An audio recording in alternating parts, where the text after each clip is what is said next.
one of the pillars of speaking, of a great ability in speaking, is to have a nice vocabulary, right? And in order to improve your vocabulary and augment it, we need to read. And that's what we're going to do today.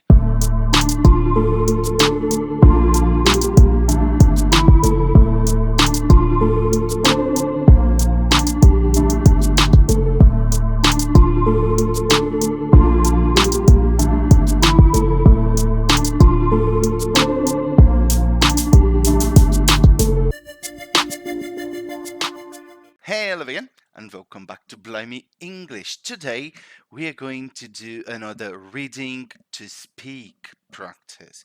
This is a series of videos in which I read some bits of a book for you so you can be able to improve your speaking skills, because one of the pillars of speaking, of a great ability in speaking, is to have a nice vocabulary, right? And in order to improve your vocabulary and augment it, we need to read. And that's what we're going to do today, right? So I've chosen another book this time, and I'm going to use a book using my Kindle device. So it's good for you if you have one of them, and if you want to practice your reading skill using your Kindle, right? The one I've chosen is this one here from I think he's Australian. His name is Josh Radwell, and the name of the book is The Little Door. This one was very, very nice. It was a gripping story, and I'm not sure yet if I'm going to read everything with you, or if I'm just going to read some bits of it to give you the taste, the glimpse of it, right?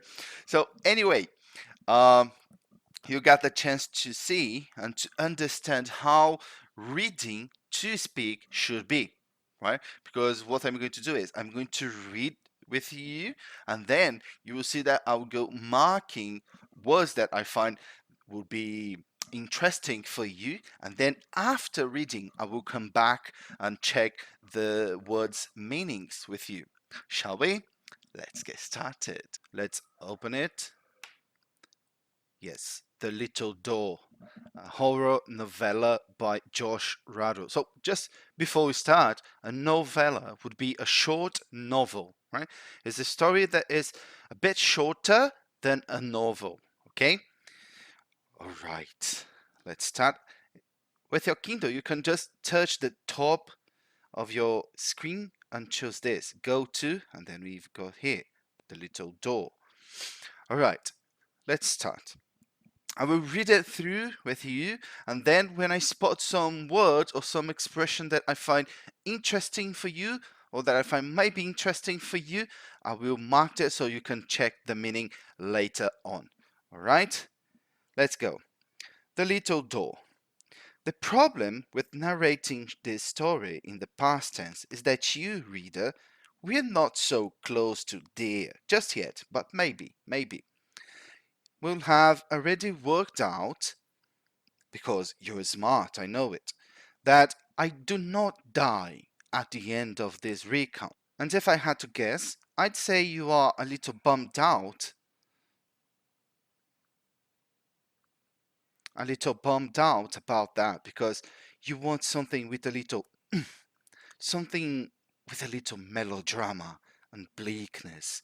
You want a story, if I had to guess, that starts out slow yet feverish. Like tar melting across the road on a blistering summer afternoon, and escalates until it becomes like an avalanche of snow roaring towards you at high speed, but you're frozen because your boots have sunk into the soft white and there's nowhere else to go. But watch and wait as your heart beats wildly as the snow comes closer and is about to swallow you up in its cold embrace, because that is the end right there, an avalanche and a death. That's the story. That's the ending that you, reader, want. Am I right? Was my metaphor for being so absorbed in a novel that you have to turn the page, and read faster and faster? Was it clear to you? See, sometimes when I'm telling stories, I'm never sure if the metaphor quite hits, if the words you read carry the same tone and emotion and voice as how they sound when I'm sitting here behind the laptop, click clacking at the keyboard, trying my best to get my words onto the page. It's a hard business, writing. So, look, I'm sorry that this isn't going to be the story you want, but I can make a few promises. Thinly veiled on my part,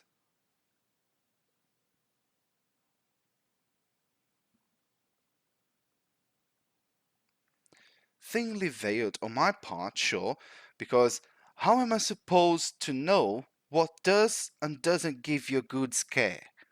How am I supposed to know that everything I'm about to tell you, all the action, because there is action, and all the blistering summer afternoons and melting tar and thick snow and avalanches, they do happen? How do I know it's going to be enough to make you squirm, gasp, cry, and hide under the covers? I can't know, and that's the problem. I just have to write it down. I gotta recount it. I need to warn you. Also, you will please excuse my lack of chapter titles. This is, after all, a recount. It's me telling you a story, my story, and while that might technically have chapters, in that there are ways I could divide this, make this logical. I will find it easier when writing to just write, to just let it out. There's a lot to say, and no time to waste with chapter titles. My apologies. It's also a pain trying to figure out what to call each chapter, and I'm not big on numbering.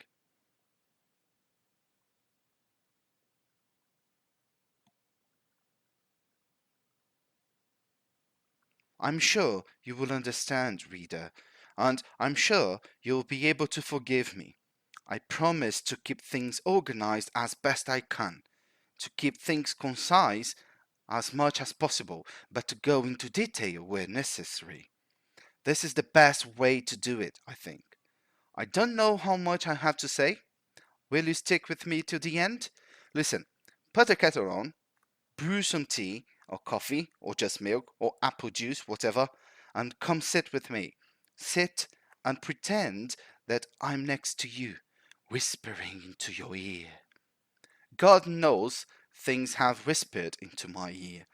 You'll get used to it, provided it doesn't drive you mad first.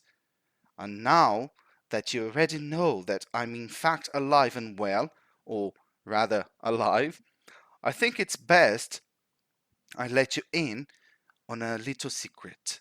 I started our little talk with a lie. Sort of.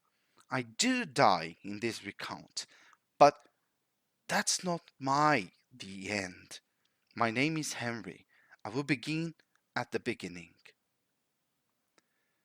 That's just the pipes, said the real estate agent. The pipes settling, sounding more like a deep guttural, guttural snarl.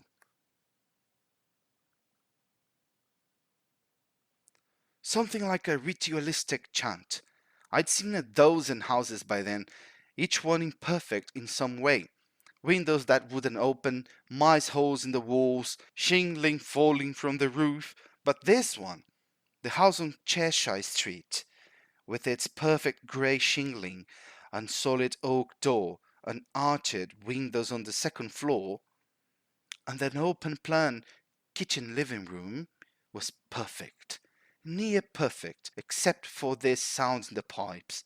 That sound, primal almost, like something from deep in the belly of a beast, rattling and moaning and sobbing, and it's just the pipes, I can assure you.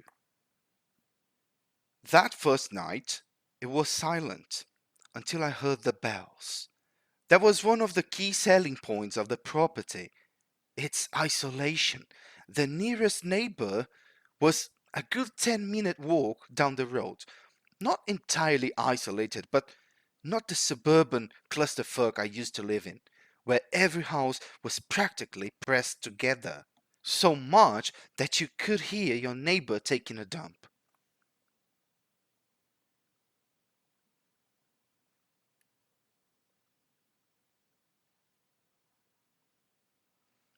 People liked the isolation, the quiet of the rolling green hills in the distance, the clear skies, the trees, tall, sleeping giants that separated each house and obscured the views.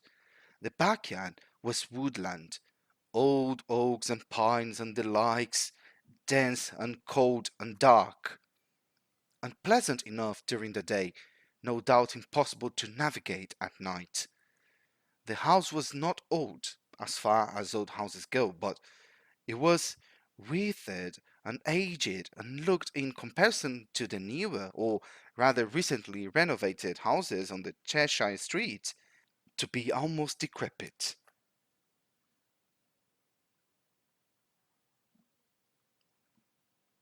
There was a pale letterbox on a crooked angle,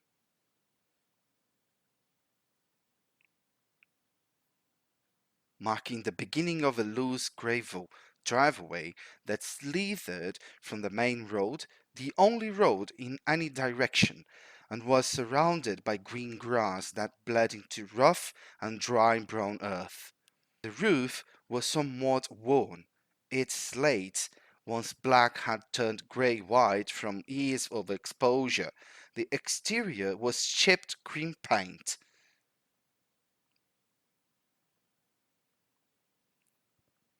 The bricks crumbled underneath, and the porch creaked underfoot. But the air was fresh here, and that was far better than the smoggy, ash and soot smell of the city. I pulled open the curtains and opened the window to let in the breeze. The house wasn't close to the ocean, so I had no idea where the breeze was coming from, but it was cool and clean and smelt of pine needles and grass and something sweet I could not place, a flower of some kind.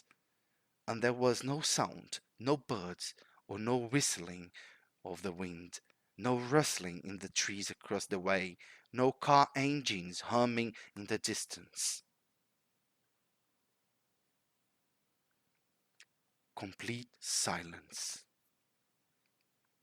The rest of the inheritance from Dad's estate was enough to pay for the place in its entirety. Far away from the city, in a state I'd hardly given any second thought about, it was isolated and quiet and on the market for almost 25 years. So the real estate agent was desperate to have someone move in right away. And for an absolute steal, way below my budget. Really, it should have been criminal, the asking price of property, because surely I stole any profit they hoped to make. 3 bedroom, 2 bathrooms, one upstairs, one down, with an attic on the third floor and kitchen, a study, a living room, a formal dining room. For the minute, there was enough to keep me going for a while. She was eager.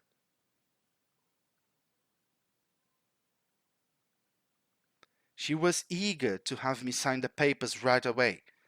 And the minute the pen touched the paper, the ink scrawling my name, she informed me that it was a pleasure doing business. We wish you well, and we cannot represent this property again if you wanted to vacate in some years. Please do not contact us. Then she was up, didn't even take a sip of her coffee,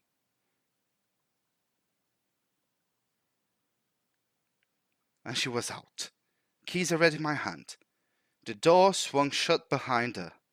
I watched as she ran with a brisk pace to her car,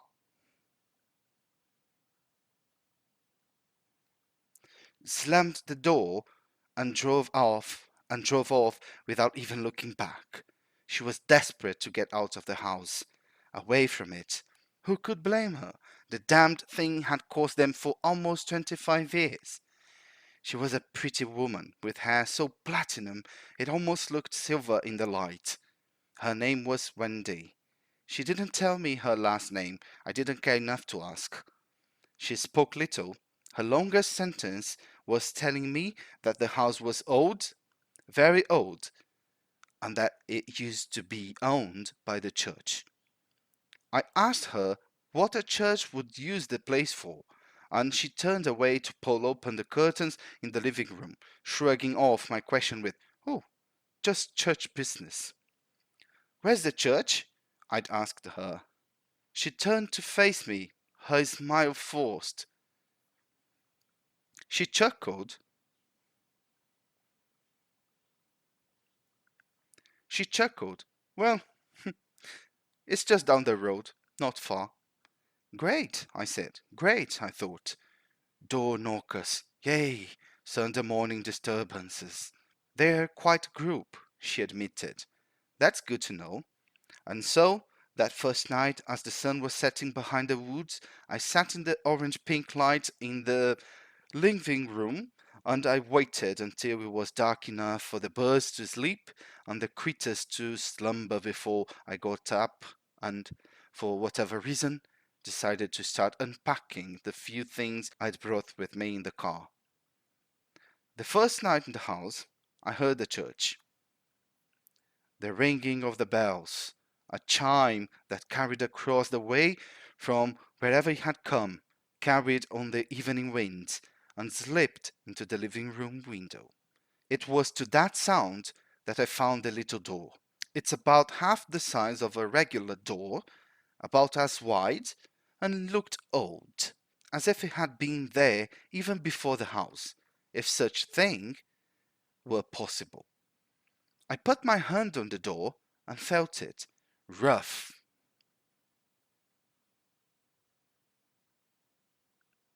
Rough and old wood that hadn't been painted, perhaps ever.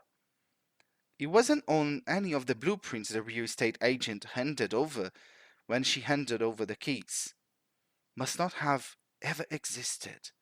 This door, at the very end of the hallway, was hidden behind a small, thin console table that had been pushed up against the wall. This console table, this entrance table, had come with the house, as had most of the furniture, including the sofa and the bed frame. And an old clock. The curtains that billowed the wind, too. The forks, the knives. On the blueprints, there were no unmarked crawl spaces. No places or rooms this door could have led to. It was fixed, impossibly, against a wall that, had the door been able to open, would have led to the west outer wall of the house, to the garden. Except, standing outside, the bricks, red as cherries on a mother's pie, it was easy enough to see that the walls were actually thick. But that was impossible. Walls are never thicker than double bricked. So that meant that the blueprints were wrong. There was a room behind that door. The church bells continued to ring that night from wherever they came, as I stood staring at the door that should not exist in a house as lonely as the hills on which it was built. Lonely and impossible. It was too late in the night to call the real estate agent and ask if she knew anything about the door. Instead, I knelt and ran my fingers along the wood of it, along the perimeter, and tried my best to find a keyhole. But there wasn't one. The doorknob The doorknob was small. You couldn't comfortably clasp it with your whole hand. Instead, you had to use your thumb and forefinger to pinch at it. I tried twisting the doorknob, but he wouldn't budge.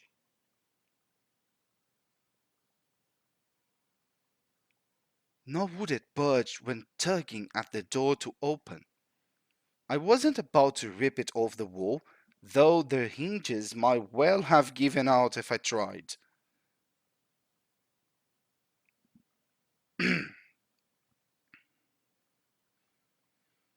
It was so strange seeing it there. No adult could possibly fit through it, that was for sure. A child, perhaps, but even then, I was doubtful a child would even want to go through such a small space. And where would it lead? So instead, I turned my back on the door and chose to focus on a box labeled kitchen. Well into the night, I unpacked. That first night, putting cups on cupboard and old jars of spices on the rack and chemicals under the sink. It was mindless too. My mind went elsewhere, wandering most likely, but it left my ears turned into nothing at all. And so, when I heard the pipes, that's just the pipes, deep, guttural snarl, ritualistic chant, rattling away above me, I was snapped out of my daze and took notice of the clock above the refrigerator, leaning against the wall. The hands moved slowly, the second hand ticking away. It was well past midnight. I'd unpacked all the kitchen boxes. There was nothing to do but crush the cardboard and throw it into the recycling. But I took one look at the frost on the window. How the hell, in October, I've no answer. Strange, this climate change. I decided against stepping outside. With nothing else to do on that first night, and no immediate desires, I poured myself a glass of water.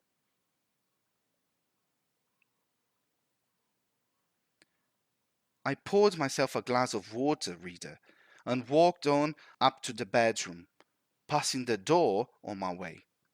It was silent in the house. No wind outside to seep in through the cracks of the windows. No thunder, no rain, no pitter-patter of little mice feet. It was silent. Though I could have sworn I heard, resting in bed, a small and quiet knock. When I was a boy, I used to dream about owning a house. I'd draw pictures, always out of scale, since I was usually about as tall as the damned house, with me in one corner and the house in the other. The house would be red, the roof would be green, the sky would be blue above it. There would be grass and a pond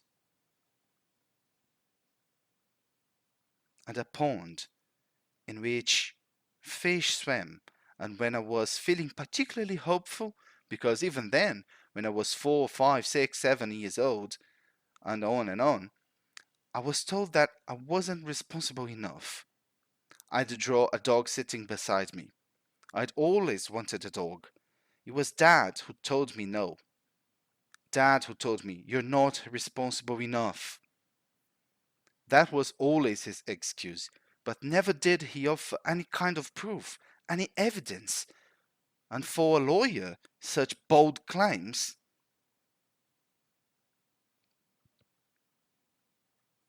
needed to be backed with proof. So maybe he wasn't that great a lawyer. Then again, a good lawyer that blurts out any random accusation with enough charisma immediately wins the favor of the jury, and in this case, the jury was my mom, and she would always agree. Dad didn't like dogs. He preferred cats. Mom and I, we hated cats. And even when I asked her in secret, when Dad was off at the firm or on some plane to some city that needed a lawyer because he was able to practice in several cities, if we could please, Mom, can we have a dog? She wouldn't always answer with a sad smile and tell me no. Your father wouldn't like it. When Dad died, I tried to make a joke. That was a poor choice, and asked Mum if we could get a dog now. I tried with a smile, but the smile didn't help. She told me I should go. She needed time alone. That was always the way with these things. The widow needed to be alone. So I obliged, reader, because of course I did. I loved my mom. I respected her. And if she needed to be alone, then so be it. I wouldn't deny her that after she'd already been denied so much. That night, 12 weeks before I moved into the house on Cheshire Street, I received a call. It was the neighbor, Mum's neighbor, Mrs. Gilbert, calling me, frantic. She sounded in tears. I had to ask her what was wrong. I had to calm her down.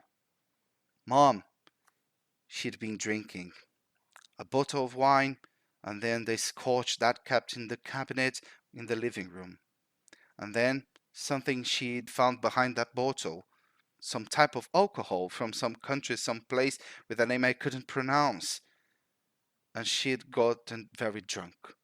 She must have slipped or tripped or something because she fell right into the pool, and in her drunken stupor, she wasn't able to coordinate right arm with left arm with legs.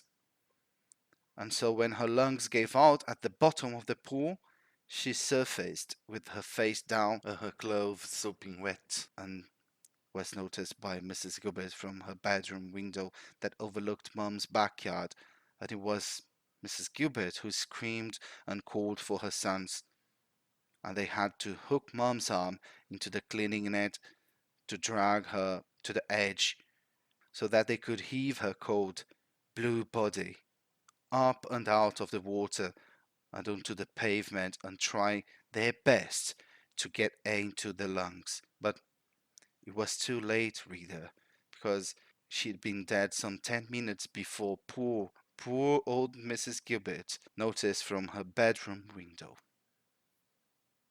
So, no, Henry, we can't get a dog because Dad is dead and I will be dead soon too. And you're not responsible enough for a dog. So says the lawyer.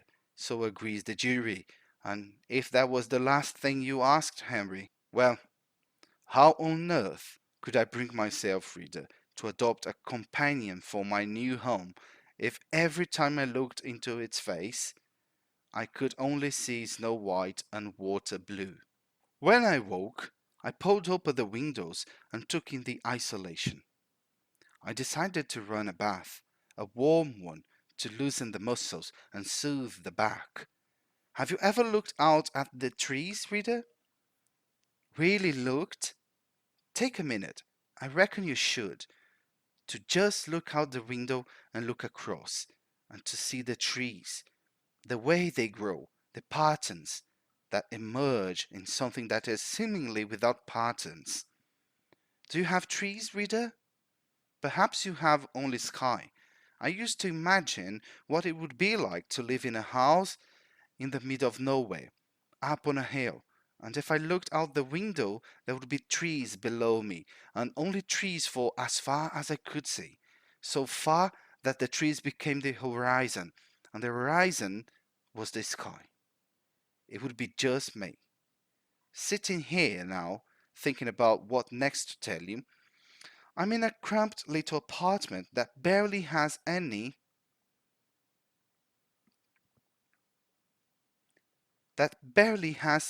room for me to move around. The kitchen is narrow and it presses up against the dining table, which presses up against the window, and there's no room for a sofa or a TV. So instead, there is an even smaller bed. It's a one room. The walls are barren. There's no bath here. But that morning in the house, I chose to run a bath. The water came out hot, steaming. It hit the bottom of the tub with a hiss, and the steam began to fog up the mirror before I even had a chance to push open the bathroom window. It took me a minute to adjust the taps, but the pipes kept on humming, churning. I pressed my ears to the wall as the bath filled, and I listened to the pipes, and I listened to where the water was going. And as I listened through the sound of the rushing water and the rattling pipes, I heard the same sound that I heard when the real estate agent, when Wendy showed me the house the first time. Somewhere in the walls, somewhere through the pipes, whenever they lead, I heard that deep, guttural growling sound, like an empty belly roiling away the acid and bile, and it sounded for a moment like something in the walls was begging to be fed. Whoa, that last phrase. Something in the walls was begging to be fed. That was spooky, and that's what we like. So here's the thing. I would just read this part of the book today, right? Because we cannot read everything in one go here. We've got time to follow here. We've got a schedule to follow. And what we're going to do is the next part of the book will be seen in the next videos, right? The videos to come. But now what I'm going to do with you is we're just going to see some of the words. Did you notice the words I was marking during the reading activity? So that's it. That's the thing we're going to see right now. Let's start with this first expression here. Bummed out. Bummed out. Remember the phrase? The phrase back in the book was, I'd say you're a little bummed out about that. So bummed out is just another word for disappointed. It's just an expression for disappointed. The next one was this, feverish. Feverish. Remember the phrase? A story that starts out slow yet feverish. Feverish in this context means active, right? A story that starts slow but still active, right? That's the meaning of it. The next one, thinly veiled. Thinly veiled. That means, remember the phrase back in the book? I can make a few promises. Thinly veiled on my part. So this means lightly covered. Somehow covered. Like not entirely guaranteed. It's not a guarantee, an entire guarantee, but some parts, right? Lightly covered. Let's go see the next one. Squirm. Squirm. Can you remember the phrase? I will help you. The phrase was, it's going to be enough to make you squirm, gasp, cry. So here's the thing. Squirm means to move in an awkward way because of nervousness, embarrassment, or pain. Let's say that I'm here reading for the very first time, let's see, and then I feel scared, right? I feel spooked. I feel cold down my spine, a shiver down my spine, and I could squirm like this. See? Moving awkwardly. So that was a phrase it's going to be enough to make you squirm, gasp, or cry. Gasp is to take a short, quick breath through the mouth, especially because of surprise, like this. See? That is to gasp. Let's go see the next one. To be big on something. Remember this? The phrase he said, I'm not big on numbering. So if you are big on something, that means that you like that thing very much. But usually we apply this expression in the negative form, saying, I'm not big on something. He's not big on something. And indeed, that was the case. The author said, I'm not big on numbering. That means attributing number to things, right? Let's go see the next one. Guttural. Guttural. This means produced at the back of the throat and therefore deep. And because of that, deep. Remember the phrase? The phrase was sounding like a deep, guttural snarl. So it's that type of sound that seems to be produced at the back of the throat, like something guttural, right? And it's now, just to complement this here, it's now is a deep and rough sound, right? Um, it's produced by animals when showing the teeth, right? Like that would be a snarl. Okay, let's go see the next one. To take or to have a dump, right? To take or to have a dump. Well, this one is a bit, how can I say? It's not offensive, but it's impolite. That's the thing. So to take or to have a dump means to pass the content of your bowels out of the body, right? The excrement of your intestines out, right? Remember the phrase? The phrase was, you could hear your neighbor taking a dump. That's it. The next word was decrepit. Decrepit. This means in very bad condition because of being old or not having been cared of. So the phrase back in the book was, he was talking about the houses. The houses, and there he said, to be almost decrepit, meaning in very bad condition, right? Then we've got the next one, crooked. Crooked. Crooked means bent or twisted out of shape. So he was talking about the letterbox, right, on a crooked angle. Just to explain for you, let's say that my Kindle here is a painting, right, and I put it on the wall like this. If it is crooked, it will be like this, right? It will be just like that, out of shape or twisted, right? So let's see the next one, chipped. Chipped. The phrase was, the exterior of the house was chipped cream paint. Chipped means with small pieces broken off. So you imagine the paint of the wall chipped, right? Full of small pieces, dried and broken off.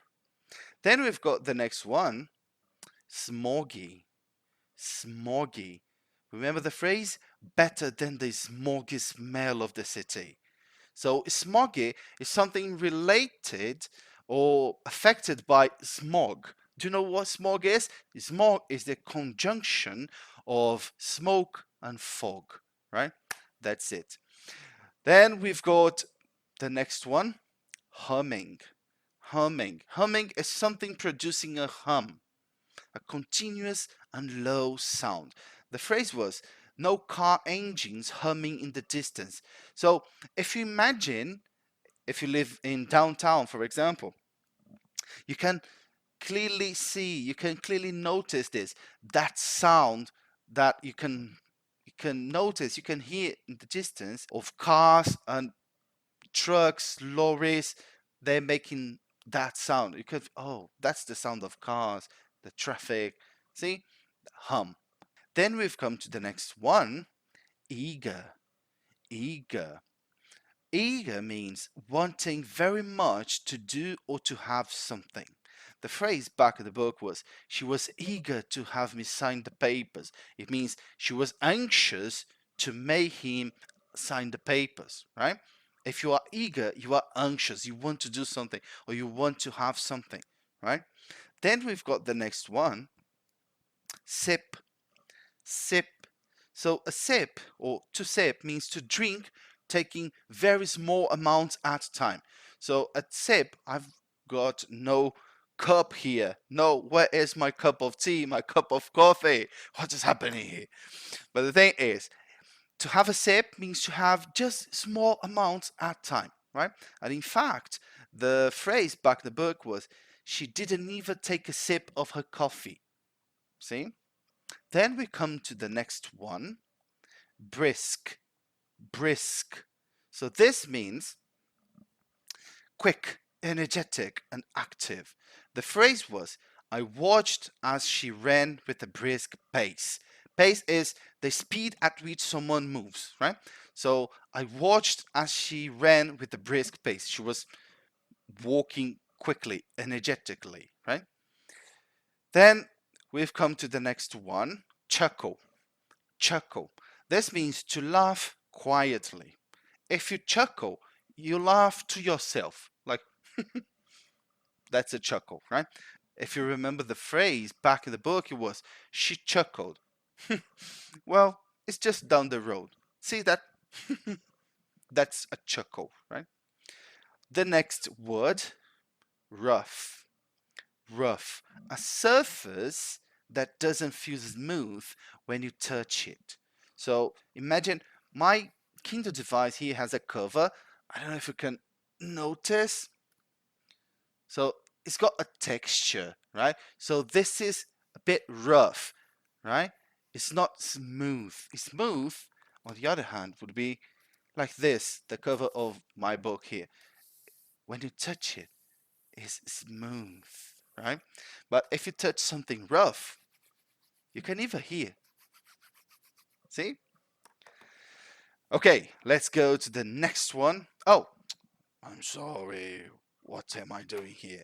The phrase back in the book was, I put my hand on the door and felt it rough. So the door had a rough texture, right? Okay, now we can go see the next one. Blueprints. Blueprints. This means a photographic copy of an early plan or design for a building, right? So back in the book, the phrase was, it wasn't on any of the blueprints. So the door wasn't on any of the blueprints. So the early plans of a building, right, of the house in that context. You can go see the next one. Doorknob. Doorknob. So this is a round handle that you turn to open a door, right? The doorknob. And in the book, the phrase was, the doorknob was small. The doorknob was small. Then it's linked to the next one, which is pinch. Pinch. To pinch is to press something using two things, usually your fingers. So if you pinch someone, you do this, right? So he said, that was the phrase back in the book. You had to use your thumb and forefinger, which also called the index finger. You need to use your thumb and forefinger to pinch at it. So now imagine the doorknob that small that you needed to pinch at it, right? Then we can see the next one, budge. Budge. Budge means to move, right? If something will not budge or can't budge, it would not move, right? The phrase back in the book was, I tried twisting the doorknob, but it wouldn't budge. So the door wouldn't budge, wouldn't move. That's the thing. Okay, let's go see the next one. Hinge. Hinge. So a hinge is a piece of metal that fastens the edge of a door, window, lid, etc. to something else and allows it to open or to close. So if you got the door, you have the hinges, right? The hinges would be that piece of metal that works like this. One side of it is attached to the door, another side of it is attached to the wall. So you can open the door or close it, right? Then the phrase back in the book was, though the hinges might well have given out if I tried. If something gives out, like a machine or a device gives out, it stops working, right? Back in the book, he meant if he tried, the hinges might well have given out. That's it. Might well have stopped working, right? Then we've got the next one, pour. Pour. To make a substance flow from a container specially into another container by raising just one side of the container that the substance is in. In other words, you just putting a liquid into another container. Let's say that I had a cup here or a mug, which in fact is mysteriously missing here. But if I had one here, let's have an imaginary cup here. And I would pour water into my cup, right? That's the thing. And back in the book, the phrase was, I poured myself a glass of water. Then we come to the next one, pond. Pond. A pond is an area of water smaller than a lake, often artificially made. Right? That back in the book, the phrase was, there would be grass and a pond. Okay, I think I don't need to explain that one that much. I think you caught it. Okay, the next one, bold. Bold. Bold means not frightened of something, not shy, audacious. Back in the book, the phrase was, such bold claims needed to be backed with proof. If you back something with proof, you support that thing with proof, right? So bold, not frightened of something, not shy. You are audacious, right? The next one, frantic. Frantic. So frantic means almost out of control because of extreme emotion. Remember the phrase? It was like this. It was the neighbor, frantic. She sounded in tears. So you can have an idea now, right, of what it means. The next one, stupor. Stupor. Stupor is a stage in which a person is almost unconscious and their thoughts are not clear. Back in the book, the phrase was, and in her drunken stupor, she was unable to coordinate right arm with left arm. See? She was almost out of herself. Then we have the next one, cramped. Cramped. Cramped means not having enough space or time. And in the book, the phrase was, I'm in a cramped little apartment. That's it. Another one, barren. Barren. So barren means empty of meaning and value, lifeless. Or another meaning is not able to produce something. Like barren lands, a land that is not capable to produce something, right? But back in the book, the phrase was, it's a one-room apartment. The walls are barren, meaning the walls are empty of meaning and value, right? That's the thing. Then we've got the next and last one, steaming. Steaming. Steaming is something producing steam, which is the hot gas produced when water boils, right? And back in the book, the phrase was, the water came out hot, steaming, right? You know, when you are having or preparing a bath, you just prepare your tub or your shower and let the water run, right? If the water is hot, then if the door is closed and also the windows, it's likely to steam inside there, right? Okay, okay, we made it. Our another reading to speak practice, this time reading a book. And if you liked it, just tell me, because I want to know if you are into horror and mystery books too. So I see you in the next videos. Cheers!